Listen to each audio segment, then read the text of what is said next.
네, 슈팅스탁 2부 주식 썰전으로 함께하겠습니다. 안녕하십니까, 김수연입니다.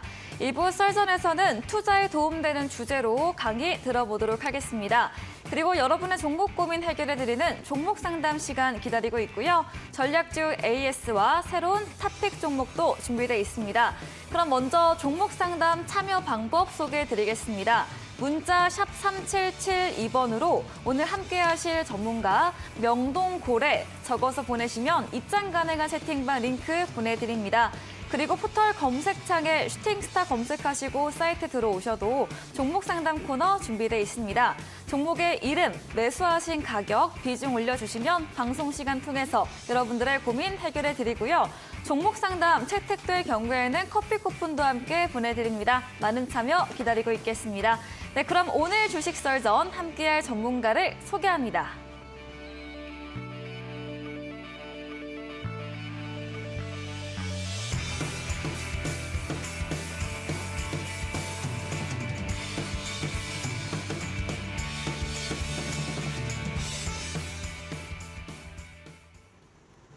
네, 금요일 주식 썰전 명동고래 전문가님과 함께합니다. 전문가님 어서 오세요. 네, 안녕하십니까? 네, 반갑습니다. 네, 반갑습니다. 네, 그럼 오늘 썰전 주제 확인해 보겠습니다. 네, 오늘의 썰전 주제입니다. 이번 주도 배터리 관련 주제인데요. K배터리 10년 대세의 시작에 대해서 자세하게 강의 들어보도록 하겠습니다. 네, 썰전 주제 확인해보고 왔습니다. 거의 3주 정도가량 배터리 관련해서 설명해주고 계시는데요. 네. 오늘은 또 어떤 이야기일까요? 네, 이게 이번 이 K 배터리는요. 네.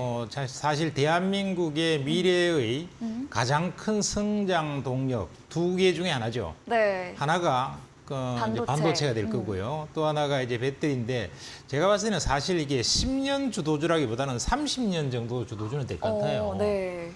왜냐하면 대한민국의 미래를 바꿀 가장 큰 영향력을 가진 두 개의 산업 분야가 아닌가 이런 생각이 들고요. 네. 또 사실 미국이 한국에게 지금 요청하고 있는 게 뭡니까? 바로 미국에다가 배터리 공장하고 그다음에 또 이 반도체 공장을 지어라. 네. 그걸 법까지 만들어서 두 개를 산업을 유치하려고 하는 것이고요. 그다음에 그 두 개를 위해서 여러 가지 정부에서 보조금도 주고 이러면서 미국 정부가 적극적으로 키우려고 하니까 결국 이게 미래 첨단 산업 중에서 가장 중요한 핵심 산업이다 이렇게 볼 수 있죠.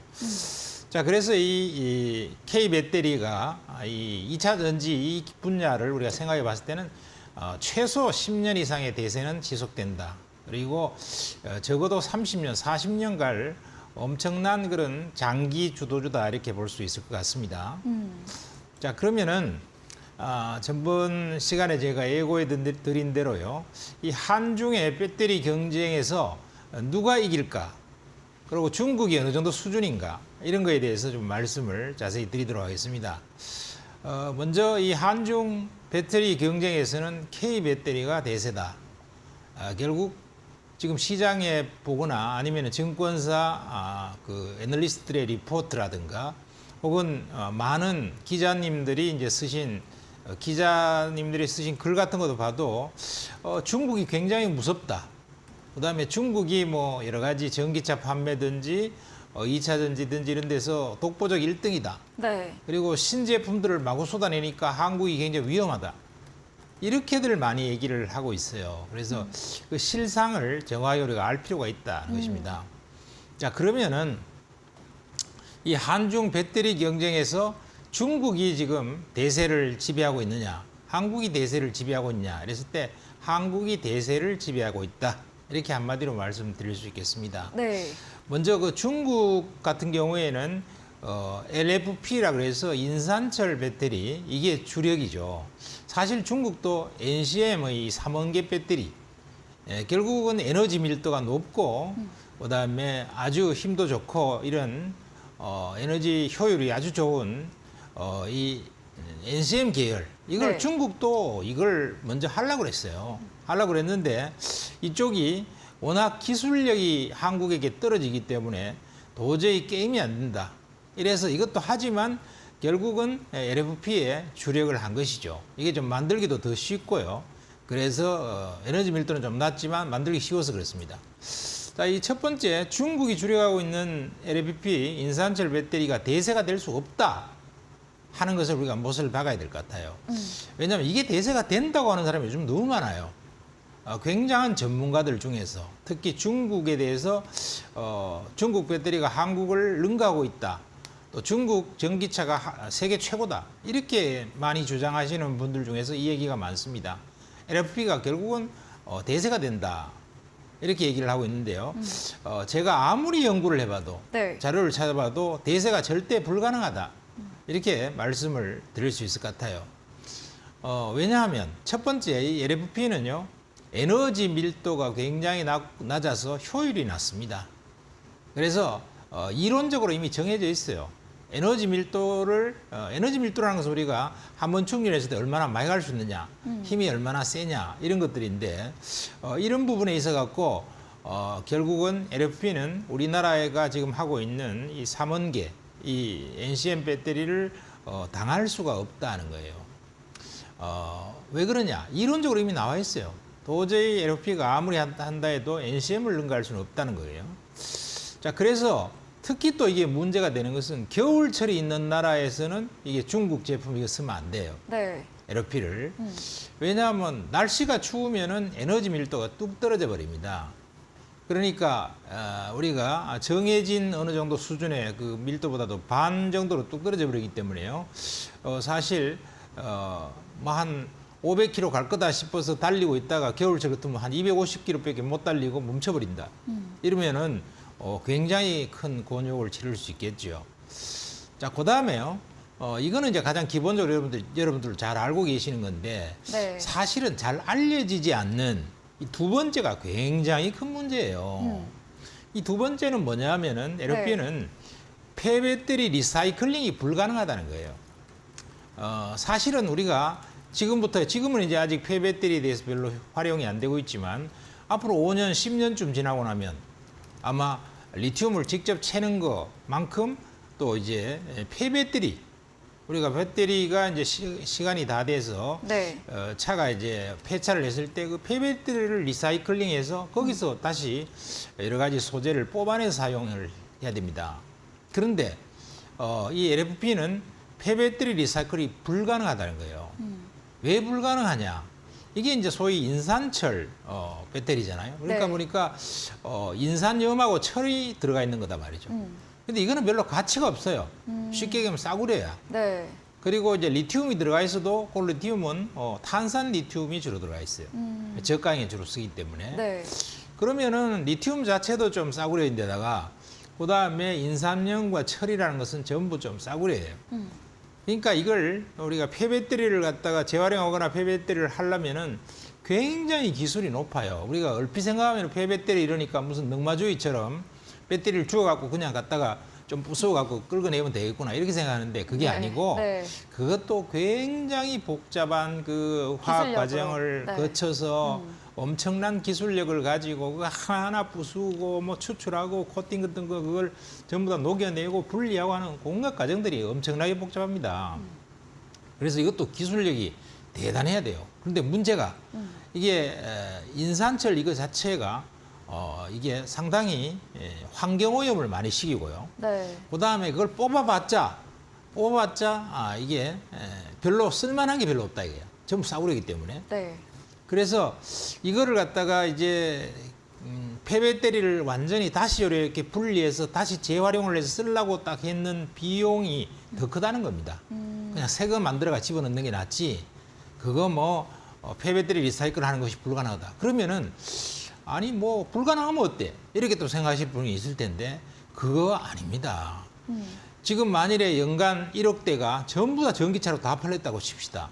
그럼 1억 대에 해당되는 어마어마한 그 폐배터리에 쓰레기가 나올 텐데요. 네. 그걸 재활용을 하지 않으면은 지구 전체가 그렇죠. 뭐로 덮이겠어요? 쓰레기로 뒤집히겠죠. 이 배터리로 네. 다 덮일 거란 말이죠. 그쵸. 이걸 재활용을 반드시 해야 되는 거예요. 그거는 환경 오염을 없앤다는 측면에서 결정적으로 중요한 거예요. 네. 근데 LF 배터리는 이것을 리사이클하는 것이 불가능해. 재활용하는 게. 네.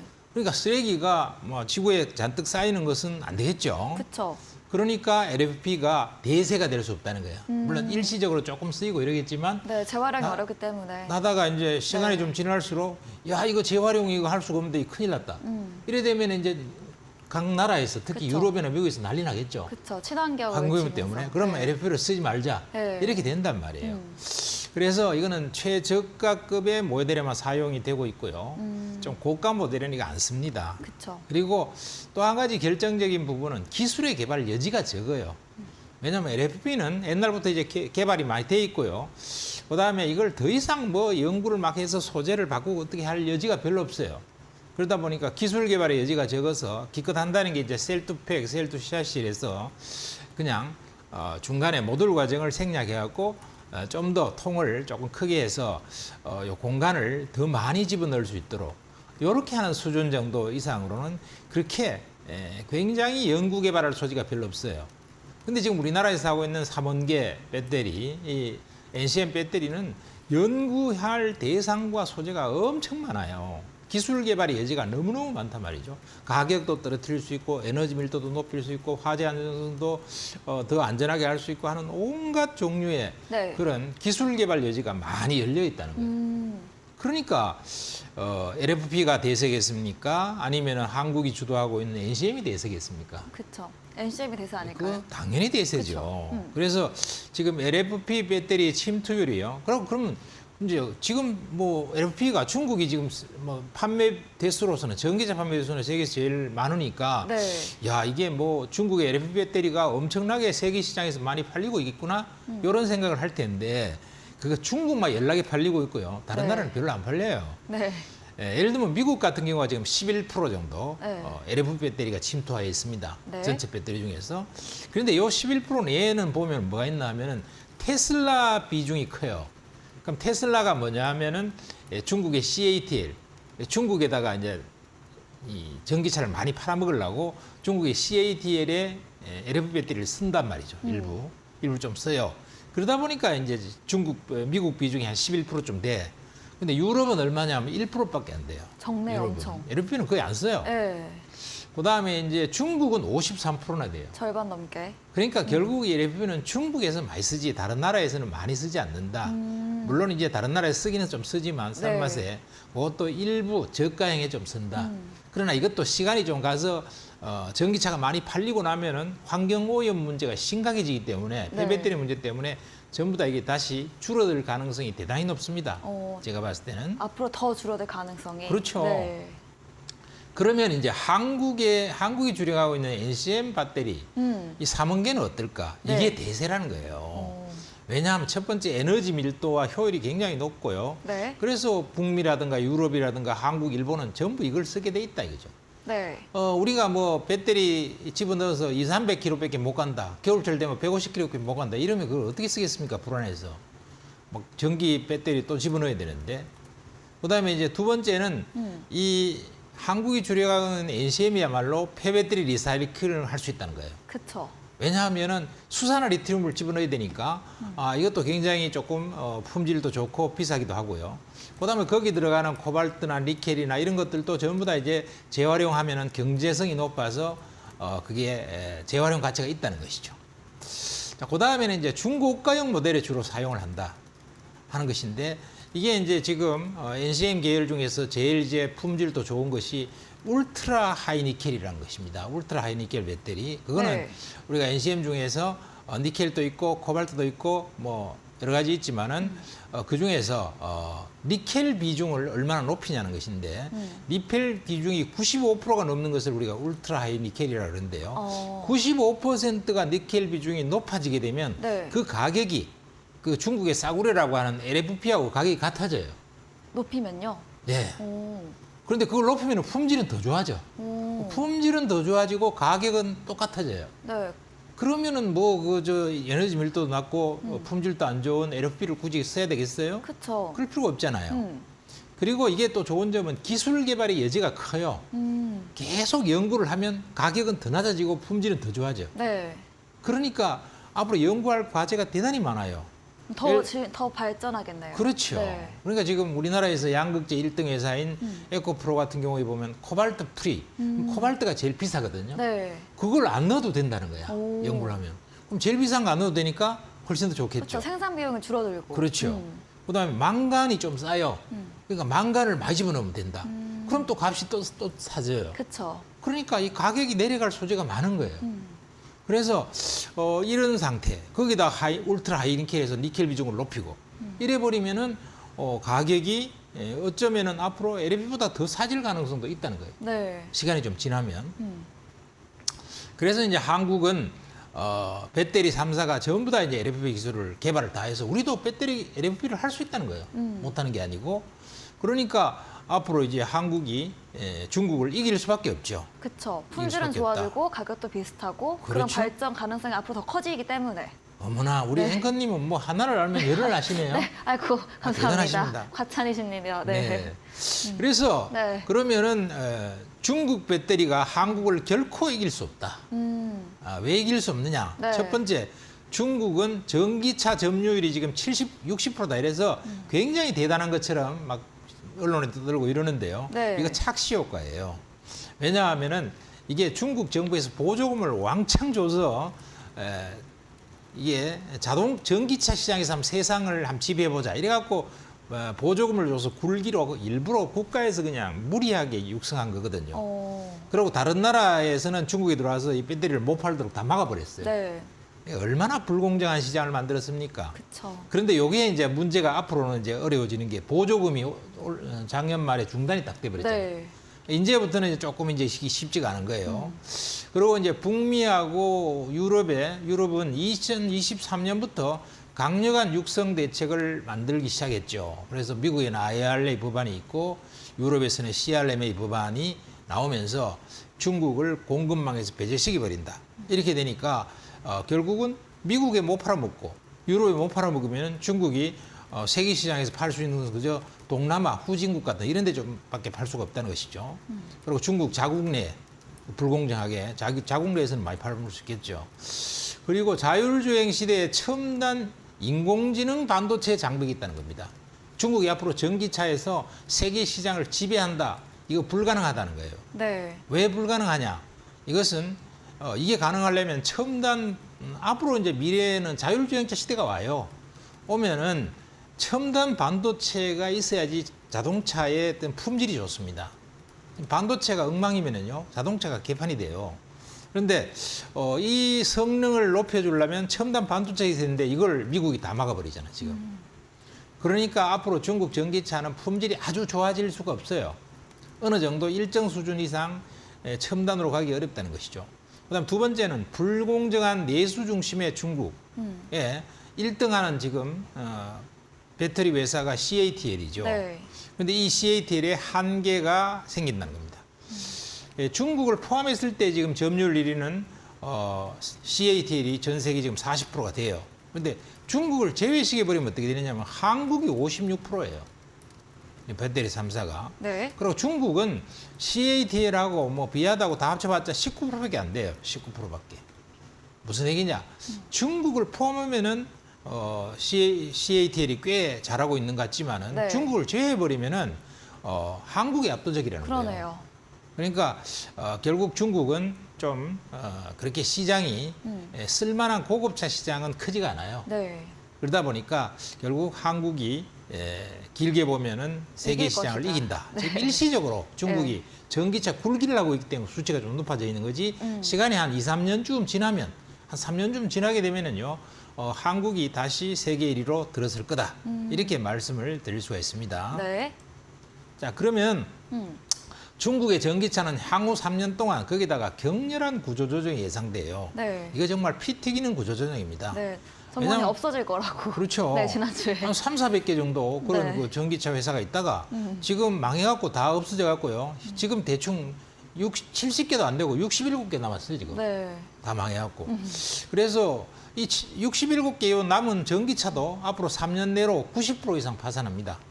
지금 뭐 벌써 엄청나게 파산하기 시작했어요. 그래서 엄청나게 파산하면은 그냥 아이고 살아남은 놈들은 뭐 경쟁력이 독보적이 돼갖고 엄청나게 미국, 중국의 전기차가 살아남은 놈은 나머지 다 이제 없애가고 구조조정을 해서 몇 개로 딱 독립되니까 얼마나 더 좋아지겠냐. 무시무시한 공룡처럼 엄청난 그런 중국의 전기차가 될 것이다. 이렇게 네. 생각을 하는데 여러분 한번 상상을 해보세요. 그렇게 생각하지 마시고 지금 이제 이 70개 남은 것들도 거의 이제 앞으로 한 65개 이렇게 다 망해버리고 한 5개 남을 동안 65개가 또 차를 얼마나 전기차를 많이 팔겠어요. 그 팔았는 것들이 전부 다 이제 회사가 다 망해버리면은요. 그걸 AS를 누가 해줄 겁니까? 고장난 전기차들이 마구 이제 길거리에 벌어지고 부품을 구할 수가 없다. 이런 얘기죠. 네. 그러면은 부품이 전부 다 다른 부품들을 마구 쓰고 있기 때문에요. 그랬을 때, 야, 이게 전기차 이거 내가 샀더니 말이야, 산지 1년 만에 전기차 회사가 다 망해버렸네. 부품도 못 가고 AS도 안 되고 큰일 났다. 이러면은 전기차에 대한 신뢰도가 떨어지지 않을 수가 있겠습니까? 그렇죠. 떨어지죠. 떨어지죠. 왜냐하면 중국 전기차의 1등을 하고 있는 비아드의 비중이 한 15%밖에 안 돼요. 지금 우리나라 현대차 같은 거는 80% 되잖아요. 네. 그러니까 현대차는 안 망하고 남아있을 거고 나머지 같은 거는 두세 개, 서너 개밖에 없기 때문에 괜찮은데 중국은 1등이 15%밖에 비중이 안 되기 때문에 나머지 85%가 다 망한다는 거예요. 대부분 다. 네. 망해하고 막 없어지기 때문에 뭐 예수도 안 되고 막 골치 아플 거예요. 그러면은 신뢰도가 많이 떨어지게 된다. 그래서 결국 중국 내부에서도 야, 우리 중국차 이거 진짜 개판이구나. 이렇게 이제 생각을 하게 된다 이거죠, 소비자가. 네. 그래서 워렌 버핏이 지금 중국에서 압도적 1등을 하고 있는 비아드를 왜 팔겠습니까? 워렌 버핏이. 워렌 버핏이 이걸 팔아버렸잖아요. 그러니까 이거 한 앞으로 2, 3년 뒤에는 굉장히 어려워질 것 같은데 이런 생각을 하고 있다는 거죠. 그래서 중국의 전기차 신뢰도 저하 때문에 수출에 한계가 온다는 것입니다. 네. 자, 그래서 네. K 배터리가 2030년쯤 되었을 때는 어떻게 될까? 세계 배터리의 패권은 K 배터리가 결국은 장악한다는 것입니다. 뭐 그렇다고 해서 중국이 뭐 없어진다, 중국이 다 망해버린다 이런 건 아니에요. 네. 중국도 역시 한 5개, 6개 남아갖고요. 그 걔들은 살아남아갖고 몇 년 뒤부터는 이제 좋아지겠죠, 다시. 그런데 중국의 시장이라는 게 어떻게 될 거냐 했을 때는 독립된 내수 시장, 굉장히 불공정한 시장이죠. 이 시장에서는 중국이 뭐 공산당 정부니까 독재적으로 마구 다른 나라에 타국의 어떤 그거는 규제를 막 하고 하기 때문에 뭐 자기 나라 시장에서 독보적인 한 7, 80%를 시장을 점유하는 것은 뭐 틀림없을 것 같아요. 그리고 이제 동남아 일부 국가 시장을 장악할 것 같습니다. 왜냐하면 동남아는 날씨가 따뜻하거든요. 그렇죠. 날씨가 따뜻하기 때문에 겨울철에 이렇게 배터리가 반으로 팍 줄고 그런 게 별로 없어요. 그럴 일이 별로 없죠. 그러니까 LFP도 좀 되고 이러기 때문에 네. 거기다가 이제 중국 동남아 시장 사람들은 중국을 좋아해요.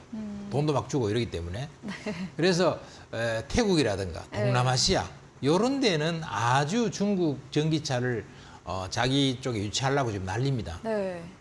그래서 중국은 독립된 중국 내부의 자국 시장하고 그다음에 태국이나 인도네시아 같은 이 동남아 일부 시장을 장악한다. 그건 뭐 장악할 수밖에 없을 것 같아요. 네. 그러면 세계 시장의 점유율 중에서 중국은 얼마를 차지할까? 결국 앞으로 한 5년, 10년 지나놓고 보면 한 40%좀 점유할 겁니다. 그렇지만 그거는 이제 중국 시장하고 동남아 시장을 주로 점유할 거다는 것이고, 그럼 그쵸. 한국은 어떤 나라를 점유할 것이냐? 일단 북미 시장에서 미국과 캐나다 같은 이 북미 시장은 70% 이상 점유할 것이 확실해요. 70%에서 80%. 네. 뭐 지금 뭐 한국이 들어가서 다 지금 깔아버리고 있으니까 공장을. 그다음에 이제 유럽도 한 60%를 점유할 것 같아요. 네. 유럽도. 유럽도 이제 한국이 미리 가서 벌써 공장을 많이 지어놨어요, 선점하고. 그다음에 한국과 일본도 80%는 배터리를 한국이 다 넣을 것 같아요. 그렇죠. 일본도 마찬가지예요. 일본은 자존심이 있어서 안 넣을 것 같은데 일본에 지금 파나소닉밖에 배터리가 신통한 게 없거든요. 그렇죠. 필요하면 써야죠. 근데 파나소닉이 기술이 너무 떨어져요. 그러다 보니까 한국 제품하고 너무 격차가 나서 네. 지금 뭐 도요타라든가 혼다 같은 것도 전부 지금 한국 배터리를 다 쓴다는 거예요. 그러니까 할 수 없이 일본도 80%예요. 네. 한국도 한 80% 될 겁니다. 한 10%, 20%는 중국에서 좀 너무 싸구려 좀 가져올 거예요, 아마. 네. 그런 좀 저가형 차에서 일부 가져올 텐데 그런 정도에서 요렇게 시장이 재편이 되고 그러면 세계 시장 점유율은 어떻게 될까? 50% 정도는 점유할 것이다. 절반 뚝 가량을. 잘랐어. 네. 그러면 어떻게 될 거냐 하면 우리가 이제 보면은 세계 시장 50%를 배터리가 점유한다? 대단한 것이죠. 그렇죠. 그건 뭐 반도체 수준에 가까운 거예요. 자, 그리고 세 번째는 현재 스마트폰 시장의 재편하고 유사한 사업 구조를 가지게 될 것이다. 이렇게 생각이 됩니다. 네. 그래서 굉장히 우리나라가 역시 대단한 위치에 있을 것 같고요. 그래서 마지막으로 한국의 2차 전지 산업의 성장 사이클은 계속된다는 것입니다. 지금 광물 자원 때문에 좀 문제가 있지 않겠냐 하지만 이것도 탈중국 공급망 협의체 IPEP라는 것이 협정을 맺어갖고요. 14개국에서부터 공동으로 이걸 가져와요. 이미 이제 막 우리나라도 벌써 광물 자원이나 연못 같은 거 많이 사놨고요. 그다음에 두 번째는 양극재에서 독보적 기술력. 이거는 세계다. 세계 1위라 이겁니다. 네. 장비 쪽은 세계 1위는 아니지만은 장비 인프라도 세계적 수준에는 가 있어요. 그리고 배터리 셀은 또 독보적 기술력을 갖고 있는 세계 1위입니다. 네. 그러니까 이런 양극재와 배터리 셀이 가장 중요하거든요. 네. 기술 중에서. 이러기 때문에 우리나라의 산업 성장 사이클의 계속은 역시 참 밝다. 이렇게 말씀을 드리겠습니다. 네. 우리나라 배터리 사업성 전망과 함께 한중 배터리 경쟁 부분 아주 자세하게 짚어드렸습니다. 먼저 중국의 주력 상품인 LFP 배터리의 대세가 어려운 이유들, 품질이 떨어지고 재활용 어려운 점 등 짚어드렸고요. 이와 대조적으로 한국의 주력인 NCM 3원계 배터리가 대세가 될 수밖에 없는 이유도 설명해드렸습니다. 그리고 앞으로 점유율 측면에서 보조금 중단, 인플레이션 감축법으로 중국의 판매가 점유율이 제한되면서 이 자국 내로 판매 범위가 좁아진다는 점 소개해드렸고 구조 조정으로 더 축소될 것으로 바라봐 주셨습니다. 주가를 떠나서 우리 배터리 시장이 좀 이렇게 전문가님의 이야기처럼 더 성장해 나가고 밝아지면 주가 좋게 했습니다. 네. 네, 오늘 이렇게 없습니다. 틀림없나요? 네, 네. 좋습니다. 네, 오늘 이렇게 한중 배터리 사업 전망에 대해서 자세히 설명해 주신 명동고래 전문가님에게 방송 이후에도 더 자세한 정보, 많은 전략을 듣고 싶으시며 문자 샵 3772번으로 명동고래 적어서 보내시면 입장 가능한 채팅방 링크 보내드리겠습니다. 네, 그리고 오늘도 방송 이후입니다. 9시부터 전문가님께서 방송에 이어서 무료 공개 방송도 예정 중에 계십니다. 공개 방송에서 어떤 주제로 이야기해 주실까요? 네, 이번 공개 방송에서는요. 네. 지금 2차 전지는 지금 공매도 세력들이 붙어갖고 2차 전지 주가를 빼려고 난리예요. 네. 그래서 중국의 전기차 이걸 막 끌어올리려고 난리고요. 그다음에 한국의 이런 그 2차 전지를 끌어내리려고 지금 난립니다. 공매도 지금 비중이 어마어마하죠. 그래서 이것들의 공매도 세력과의 혈전이 어떻게 될까? 이 공매도를 중심으로 해서 2차 전지의 주가 향방이 어떻게 될까? 이런 것들을 한번 진단을 해드리고요. 네. 그다음에 그거 말고 또 여러 가지 나머지 그런 그 지금 시장을 네. 움직일 수 있는 종목군들에 대해서도 일부 언급을 해드리도록 하겠습니다. 네, 공매도에 대한 부분 중심으로 2차 전지 주가 전망해 드리고요. 시장 주도할 수 있는 종목들 알려주신다고 합니다. 포털 검색창에 슈팅스타 검색하시고 사이트에 들어오시며 첫 화면에 명동고래 전문가님 프로필이 있습니다. 프로필 바로 아래 방송 입장 가능한 버튼이 있으니까요. 9시부터 함께 하시면 되겠습니다. 그리고 저희가 준비한 이벤트도 있습니다. 마지막 코너 도전 상한가에서 전략주에 대한 힌트를 알려드립니다. 힌트 듣고 정답 아시는 분들도 9시 명동고래 전문가님의 무료 공개 방송 들어오셔서 채팅창에 남겨주시면 커피 쿠폰 함께 보내드리겠습니다. 네, 오늘 썰전 주제 정리해보고 돌아오겠습니다.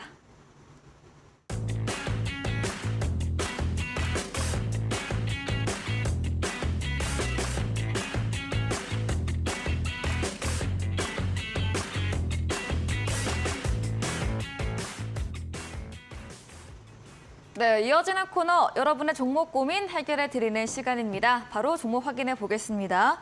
종목의 이름은 동국산업입니다. 매수가 7,480원, 비중 10%입니다.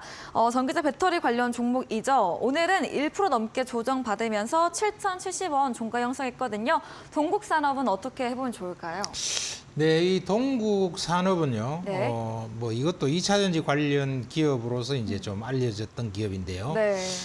이 회사는 그 냉연 특수강, 이 자동차 산업 비중이 80%에 대한 냉연 특수강을 생산하는 회사인데 이제 그 니켈 도금 강판을 갖다가 이제 원통용 배터리에다가 니켈 도금 강판을 공급하는 그런 것을 하려고 이제 공장을 갖다 짓고 있습니다.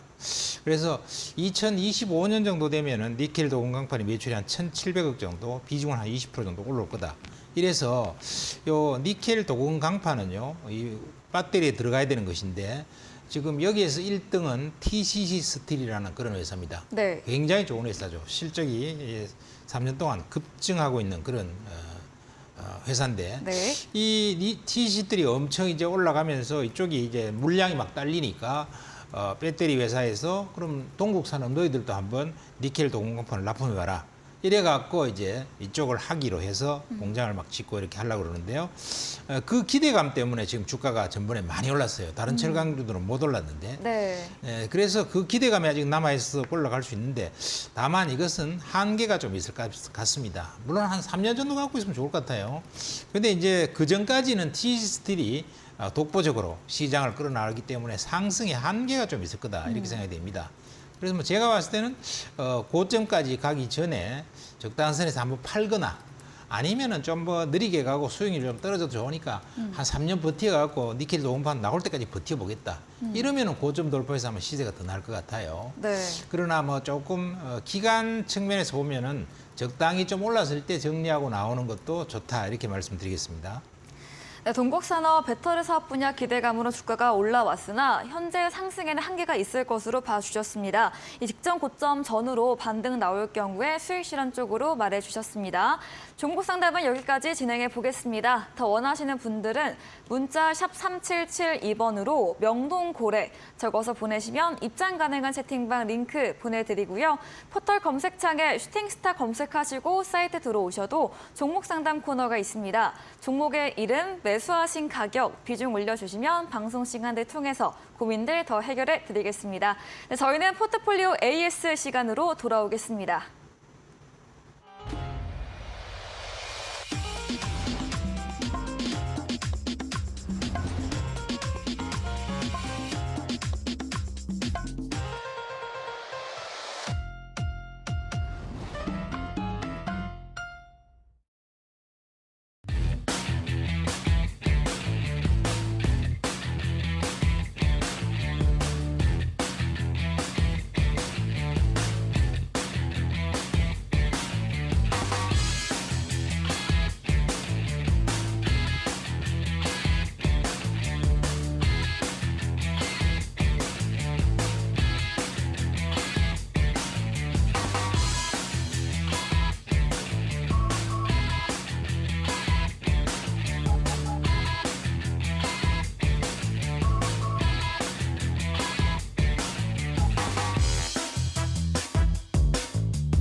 네, 포트폴리오 AS 시간입니다. 전문가님께서 추천 주신 종목들 어떤 전략 필요할지 오늘도 이야기 나눠보겠습니다. 첫 번째 종목부터 AS 들어가겠습니다. 네, 2월 27일에 매수했던 DI 동일입니다. 등락은 있으나 상승 추세 지켜지고 있고요. 이 알루미늄 동박 관련해서 2등 종목이다 항상 의견 주셨지만 긴 관점으로 보유, 수익 내 보자고 지난주에 AS 드렸습니다. 어떤 전략 필요할까요? 네, 이 DI 동일은요. 네. 지금 삼알미늄에 이어서 국내에서 네. 알루미늄 박 중에서는 두 번째로 그쵸. 규모가 크고 네. 기술력이 있는 회사인데 또 실적도 4년 연속 좋습니다. 그래서 삼알미늄이 사실은 이제 1등은 맞아요. 그래서 삼알미늄은 또 도요타 자동차라든가 이런 데서 또 LG 엔솔 같은 데서도 지분 투자까지 돼 있어요. 그러니까 사실 독보적인 1등은 삼알미늄이고요. 그다음에 DI 동일도 이제 실적도 좋고 탄탄한 알루미늄 박 2위 기업인데 이 기업도 이제 앞으로 성장할 텐데 이 기업의 의미는 삼알미늄이 그동안 워낙 많이 올랐기 때문에 네. 상대적으로 우량한 기업이면서 너무 못 올랐다. 이런 측면에서 가치가 있다. 이렇게 생각이 되고요. 뭐 실적도 좋아지고 있고 그다음에 앞으로 알루미늄 박도 이제 생산을 하게 되고 이러면은 주가가 고점 돌파는 틀림없이 나타날 거다. 이렇게 생각이 되고요. 전번에 우리가 한번 수익을 저점에서 갖고 많이 냈는데 냈다가 네. 팔았지만은 다시 이제 바닥을 빙그르르 돌면서 또 이제 고점 돌파를 할 수 있는 시간이 온다. 이렇게 생각이 되기 때문에요. 보유 전략 유지에 전혀 문제가 없겠다. 이렇게 생각이 됩니다.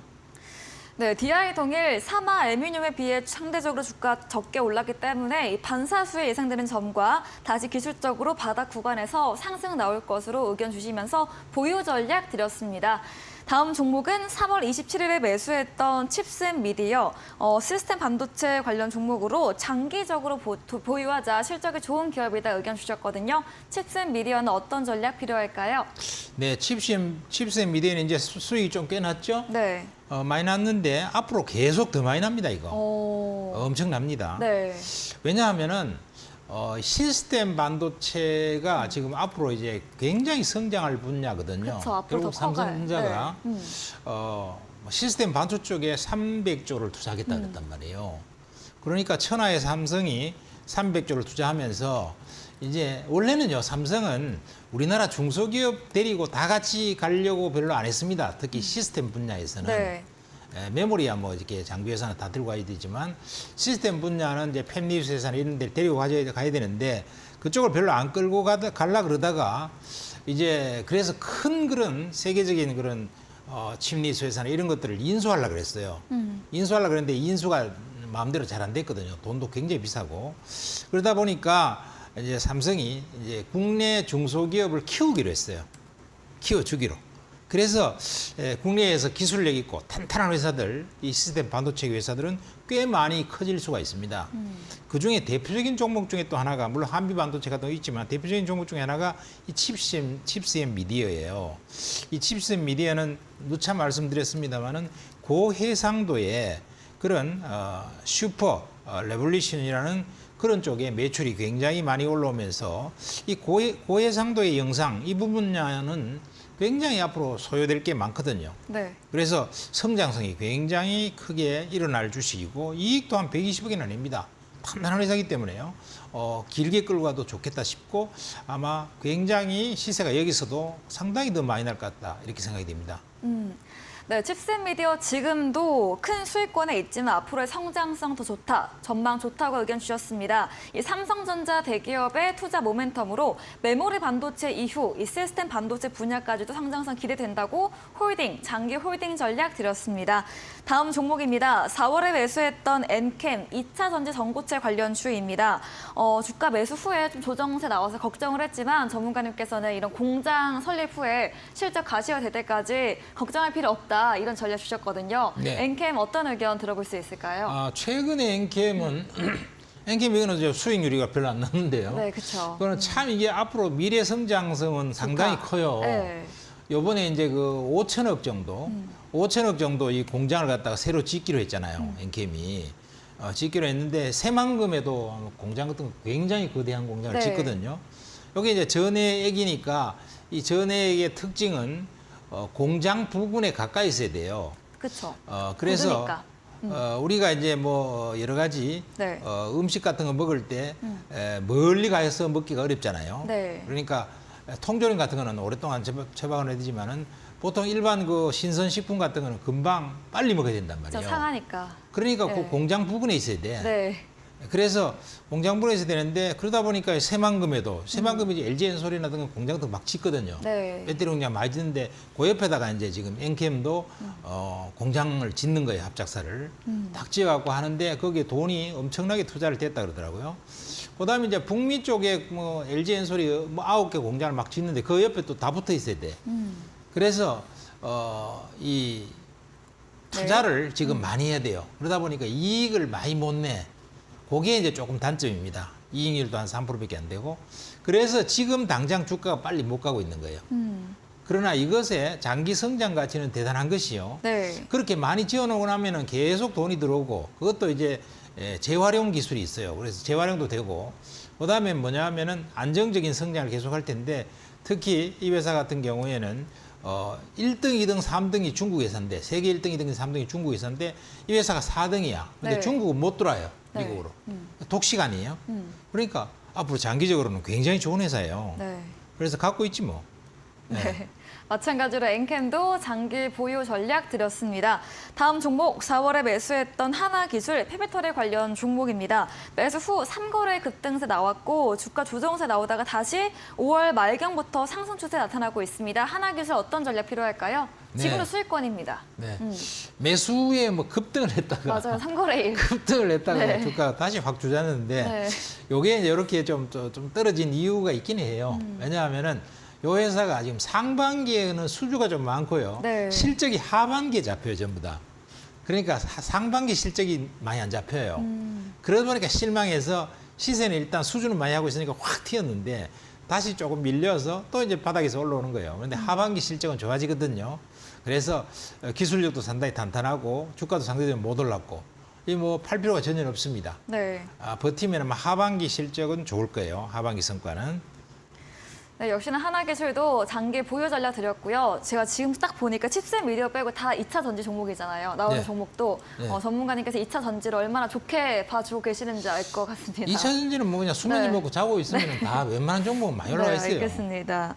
네. 그럼 다음 종목 바로 이어가 보겠습니다. 5월 30일에 매수했던 마이크로 컨텍솔 반도체 검사 부품 관련 사업을 영위하고 있죠. 지난 AS 때 고점 돌파 곧 나올 것으로 보유 전략 드렸거든요. 어떤 의견 주실까요? 예, 이제 뭐 드디어 고점을 돌파하면서요.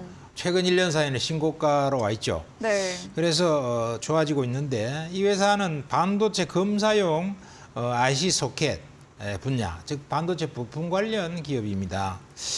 수요처를 상당히 다변화시켰어요. 이것저것 해서 다변화를 많이 시켜갖고 좋아진 상태. 이런 상태고 결국 우리나라의 이제 반도체가 앞으로 어떻게 될 거냐 이 종목을 분석하기 위해서는 그게 중요한데 우리나라 반도체의 미래는 굉장히 밝다 생각합니다. 네. 제가 생각했을 때는 2025년 앞으로 3년이 지나고 나면요 삼성전자는 틀림없이 한 15만 원대는 가 있을 거다. 오. 지금보다 더블 이상 가 있습니다. 3년 뒤에. 다행이네요. 한번 보세요. 네. 틀림없이 가 있어. 네. 왜냐하면은 지금 이재용 회장이 선언을 했잖아요. 이재용 회장 선언한 건 아니지만은 이경련 이경련 사장이 뭐라고 얘기했냐면 삼성전자는 앞으로 5년이 지나면 우리가 시스템 반도체도 세계 1등이 되겠다. 네. 그리고 메모리 반도체도 세계 1등이 되겠다. 그래서 통합 반도체 세계 1등이 되겠다. 이렇게 했는데 그게 누가 얘기한 거냐? 사장이 얘기한 거란 말이에요. 네. 그런데 지가 자신이 없거나 그룹 내에서 이미 회의를 통해서 의견이 일치되지 않으면은 이재용 회장도 있는데 네. 거기다 대놓고 사장이 지가 시스템 반도체, 메모리 다 1등 하겠다 이런 소리 함부로 못 하거든요. 그렇죠. 이미 회의를 통해서 그렇게 하겠다고 생각하고 모든 기술이나 이런 역량으로도 되겠다는 것이 뭐 판단이 확실히 선 거예요. 예. 그러니까 선언한 겁니다. 왜냐하면 그렇게 선언해놓고도 안 됐다. 5년 뒤에 갔는데 1등 못하고 3등, 4등 하더라. 2등 하더라. 이러면은요. 쪽팔려서 얼굴 들고 다닐 수가 없어. 삼성 같은 대그룹은 얘기했는 것을 확실히 지켜야 되거든요. 그래야지 신뢰를 계속 유지할 수가 있죠. 그러다 보니까 결국은 3년 뒤에 5년 뒤에 세계 1등이 되겠다고 한다면은 그것이 한 3년 뒤쯤 가면 윤곽이 다 나와야 돼요. 네. 그런데 2025년에 가면은 굉장히 중요한 일이 있습니다. 그게 이미 2025년쯤 가면요. 2나노 시대로 접어들거든요. 아마 1.4나노까지 내려갈 거예요. 그러면 최첨단이거든요. 최첨단 공정에서 우리가 GAA 공정을 통해서 2나노 이하로 딱 가서 우리가 자리를 딱 잡게 되면 그때서야 이제 TSMC나 이런 것들이 이제 따라옵니다. 2나노 쪽에서 GAA 공정을 써서 따라오는데 그렇게 되면은 제가 봤을 때는 추월 기술적으로는 일단 추월이 될 거다 이래 싶어요. 네. 2025년이 되면 그러면은 지금 삼성 전자가 대략 그 시스템 반도체에서 한 15% 정도 비중을 갖고 있는데요. 이 비중이 30% 넘길 거다 이렇게 생각됩니다. 오. 그렇게 된다면 그리고 네. 이제 뭐 TSMC 같은 것이 한 40%나 45% 이렇게 떨어지게 된다면은요. 2년 뒤에는 바로 추월을 할 수 있는 상황이 되는 것이죠. 네. 자, 그렇게 삼성전자가 300조를 투자를 해서 이걸 키워나가기 때문에 네. 그렇다고 하면은 이 마이크로 컨텍스 같은 이런 반도체 검사용 소켓 부품 같은 거는 네. 굉장히 일반적인 그런 거기 때문에 이게 많이 들어가야 돼요. 그래서 돈을 잘 벌 것 같다 것입니다. 네. 삼성전자 투자. 네. 더. 그래서 국산화 비율도 좀 높이고 네. 지금 뭐 이익도 꾸준히 증가하는 그런 좋은 기업이기 때문에 보유 전략 계속 유지하면서 신고가를 내면서 꾸준히 갈 것 같아요. 네. 네. 네, 그럼 삼성전자 투자와 함께 반사 수혜 예상된다. 보유 전략 드렸습니다. 마지막 종목 6월 12일에 매수했던 PNT 지난 방송 추천주였습니다. 일주일 만에 6% 가까이 수익이 냈는데요. PNT는 어떤 전략 필요할까요? PNT는 원래 기술력에서는 원래 이놈이 대장이라 그랬거든요. 네. 그런데 윤성 FNC가 믹싱 장비로서 워낙 치고 나가니까 이게 이제 2등이 됐어요. 그러나 이것도 원천적인 기술을 갖고 있고 작은 문제도 풀었기 때문에 앞으로 좋아질 것 같습니다. 네. 계속 보유하시면 됩니다, 이거. 왜냐하면 1, 2등은 갖고 있어야 되거든요. 네, PNT도 긍정적 전망 주시면서 홀딩으로 남겨드렸습니다. 저희는 다음 코너 도전 상한가로 돌아오겠습니다.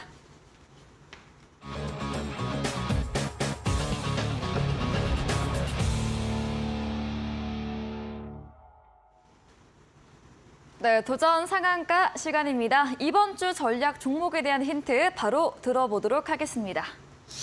네, 이 기업 같은 경우는요. 네. 우선 실적이 굉장히 좋아요. 그래서 기본적으로는 우량한 주식이다. 이걸 갖고 이제 먼저 말씀을 드리겠습니다. 네.